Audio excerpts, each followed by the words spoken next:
anak-anak teacher semua, jumpa lagi dengan teacher. Di kelas 11 ini kita akan ketemu pada mata pelajaran praktikum akuntansi keuangan lembaga atau instansi pemerintah. Sebelum kita masuk ke pembelajarannya, teacher ucapkan selamat untuk kalian semua karena sudah dapat menyelesaikan seluruh pembelajaran di kelas 1 dan naik ke kelas 2 atau kelas 11. Dan sampai saat ini kita masih dalam kondisi wabah ya, jadi pembelajaran kita masih kita laksanakan secara online. Semoga wabah ini bisa segera berakhir dan kita bisa ketemu lagi di kelas seperti biasa. Baiklah, pertama kali pasti kalian masih bingung apa sih itu akuntansi pemerintah atau apa sih itu praktikum akuntansi lembaga itu. Nah, apakah dia sama dengan akuntansi perusahaan jasa atau akuntansi perusahaan dagang? Nah, untuk lebih jelasnya, teacher akan jelaskan materi kita yang pertama, yaitu tentang pembukuan tunggal dan pembukuan berpasangan pada akuntansi pemerintah daerah. Sebelum kita masuk kepada sistem pembukuannya, tentu kalian masih bertanya-tanya ya tentang akuntansi pemerintah daerah itu. Apa sih itu akuntansi pemerintah daerah? Pada umumnya sih akuntansinya sama. Artinya, apa yang kalian pelajari akuntansi di kelas 1 dulu sama, cuma pengaplikasiannya saja yang berbeda. Pada pembelajaran ini bagaimana pengaplikasian sistem akuntansi untuk keuangan daerah. Jadi akuntansi adalah sistem pencatatan, pengelompokan, pengikhtisaran, dan pelaporan ya sama. Untuk akuntansi pemerintah atau akuntansi lembaga sama aja, aplikasi dari identifikasi, pencatatan, pengikhtisaran, dan pelaporan, tapi di akuntansi pemerintah atau di bagian keuangan pemerintah. Adapun beberapa transaksi yang terjadi dalam akuntansi pemerintah daerah itu, yang pertama adalah pendapatan daerah, yang kedua belanja daerah, yang ketiga pembiayaan daerah, dan yang keempat transaksi selain kas. Nah, apa sih masing-masingnya kita akan jelaskan sebagai berikut. Pendapatan daerah. Apa yang disebut dengan pendapatan daerah? Istilah dari pendapatan daerah itu adalah semua penerimaan uang melalui rekening kas umum daerah yang menambah ekuitas dana. Artinya seluruh penerimaan daerah yang menambah ekuitas atau modal dari daerah. Pendapatan daerah adalah hak dari masing-masing daerah dan tidak ada kewajiban untuk membayarkan kembali atau melunasi. Nah, pendapatan daerah ini terdiri dari beberapa macam, yaitu yang pertama PAD atau pendapatan asli daerah, yang kedua dana perimbangan, dan yang ketiga pendapatan asli daerah lainnya yang sah. Berikutnya adalah belanja daerah. Nah, apa sih itu belanja daerah? Belanja daerah itu adalah semua jenis pengeluaran dari rekening kas umum daerah yang dapat mengurangi ekuitas. Jadi, segala hal yang menyebabkan pengurangan ekuitas daerah, maka itu disebut dengan belanja daerah. Nah, belanja daerah ini bisa kita bagi dua, yaitu belanja langsung dan belanja tidak langsung. Yang ketiga atau yang C adalah pembiayaan daerah. Nah, pembiayaan daerah ini merupakan jenis pembiayaan yang meliputi semua transaksi keuangan untuk menutupi defisit atau memanfaatkan surplus anggaran. Defisit ini sama dengan kerugian ya, dan surplus itu sama dengan keuntungan. Adapun yang termasuk pembiayaan daerah adalah penerimaan pembiayaan, pengeluaran pembiayaan, atau sisa lebih anggaran. Yang berikutnya adalah transaksi selain kas, meliputi proses mulai dari pencatatan, pengikhtisaran sampai dengan pelaporan keuangan.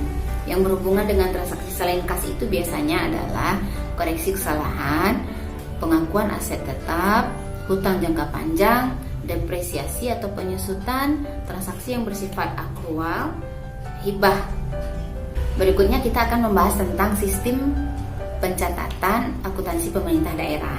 Nah, dalam pemerintah daerah atau dalam akuntansi pemerintah daerah ada dua sistem yang digunakan. Sistem yang pertama adalah sistem single entry atau pembukuan tunggal. Yang kedua adalah sistem double entry atau pembukuan berpasangan. Kita akan lihat satu persatu. Sistem single entry atau sistem pembukuan tunggal. Kenapa dia disebut dengan pembukuan tunggal? Itu karakteristik yang pertamanya adalah karena dia menggunakan sistem cash basic atau dasar pencatatannya adalah kas. Yang kedua, pencatatan dilakukan dengan 1 kali pencatatan saja. Yang ketiga, transaksi yang berakibat menambah kas dicatat di sisi penerimaan, sedangkan transaksi yang menyebabkan pengurangan kas dicatat di sisi pengeluaran. Ada beberapa kelemahan dalam sistem single entry. Yang pertama adalah tidak dapat memberikan informasi yang komprehensif atau lengkap tentang transaksi yang sudah terjadi.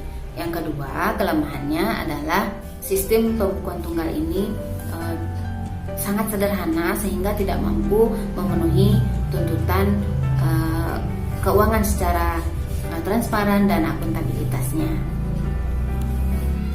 Contoh dari pembukuan tunggal adalah sebagai berikut. Nah, ini adalah contoh tabel dari pembukuan tunggal. Jadi di sini hanya terdapat nomor urut, tanggal, nomor bukti, uraian, penerimaan dan pengeluaran. Jadi tanggal berapa transaksinya dicatat, nomor buktinya berapa, kenapa transaksi itu terjadi atau uraiannya, transaksi apa yang terjadi dicatat di kolom uraian. Lalu transaksi tersebut menyebabkan kas kita bertambah atau kas kita berkurang. Saat transaksi tersebut menyebabkan kas kita bertambah, masukkan ke kolom penerimaan. Namun pada saat transaksi itu menyebabkan kas kita berkurang, maka dicatat di sisi pengeluaran. Lalu di akhir nanti kita jumlahkan dan disaldo. Apa beda jumlah dan saldo? Jumlah itu totalnya, saldo itu sisanya, sisa anggaran kita di bulan tersebut. Selanjutnya adalah sistem pembukuan double entry atau berpasangan. Kenapa dia disebut berpasangan? Karena menggunakan pencatatan transaksi dilakukan 2 kali, yaitu di sisi debit dan di sisi kredit. Istilah debit kredit pasti anak-anak semua sudah paham karena di kelas 1 kita sudah membahas dalam akuntansi dasar. Lalu sistem pencatatan berpasangan ini dia menjaga keseimbangan. Jadi seperti misalnya sisi debit dan kredit tadi, jadi harus seimbang antara debit dan kreditnya. Atau dalam sistem persamaan akuntansinya, kalau akuntansi yang biasa ya, aset sama dengan kewajiban ditambah ekuitas, begitu ya. Nanti kalau di akuntansi pemerintahan, aset ditambah beban sama dengan kewajiban ditambah ekuitas ditambah pendapatan, gitu ya. Oke, lanjut. Apa tujuan dari sistem pencatatan berpasangan ini sebenarnya? Yang pertama adalah untuk melengkapi kelemahan dari sistem tunggal tadi. Jadi kalau dia menggunakan sistem berpasangan, informasi yang diterima oleh pembaca laporan keuangan itu lebih jelas dan lebih transparan.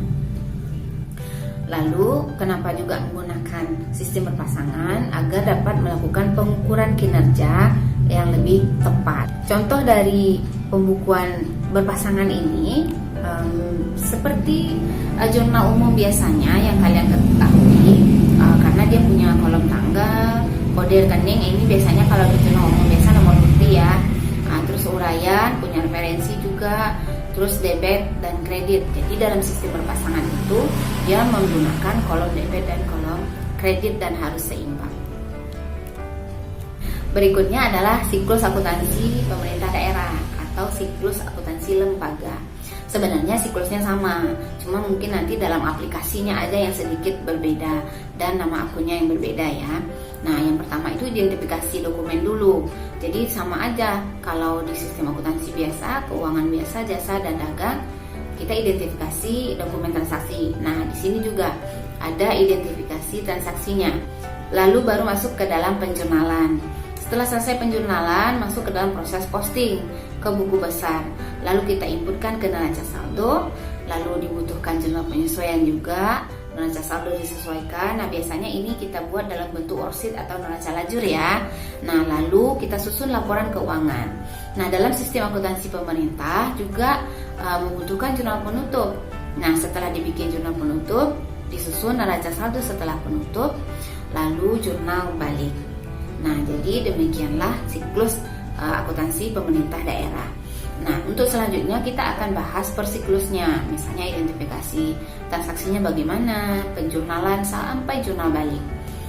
Oke anak-anak, harapan teacher semoga kalian bisa mengerti untuk video pembelajaran kali ini. Lengkapi pemahaman kalian dengan membaca referensi-referensi lain yang terkait dengan materi kita. Jangan hanya berfokus pada video yang teacher berikan saja ya. Dan jika ada yang kurang dipahami, nanti kita akan bahas dalam Google Meet yang akan kita lakukan. Oke, baiklah, sekian materi dari teacher. Sampai jumpa pada materi berikutnya. Dadah.